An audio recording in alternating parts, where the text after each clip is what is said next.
नवा बरस आसपार के जाऊे बोली तो सबुआड़े भोजी समिया चली आमे हेले पछे कहीं रहेमु आमर भी भोजी करबार पाली पड़ी छे। ई भोजीटा आमर माहलिया भोजी कहत। अरे अरे अटको इटा आमर मेहनत रे भुजी है। अरे कहना क्या चाहते हो? ओफो फिर भी नहीं बुझलो। अरे इटा आमर श्वासन पार्टी भुजी है। संबलपुरिया लोग जदि हो तो बुझी ही पकाबो। ओके। इटा होचे डिसेम्बर 29 तारिख सकाल सभी आमे टुकेल पार्टी सकालू इटा कटा चटारे लगी पड़लु आउ फिर जे जेन तुन रांधवा सेटा रांधि बसलु।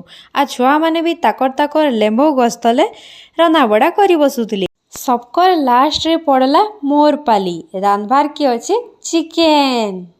वाह क्या भल करी कसी कुसा करी रांधि देली पूरा दिशुतला जेवन। किए रांधला दाल तो किए रांधला खट्टा किए बनाला पनीर तो किए बनाला छती चटपटा। तार संगे हेछे दही रायता आर तरकारी माछ संगे हेछे पापड़ आउ कोबी पकड़ी। छुआ मान को पहला करी बाढ़ी करी आमे दे देलु तार परे आमे भी सबे बसी करी खाए पकालु। आजिर दिनटा हमर तो बहुत बढ़िया हसी मजाक रे कटी गला।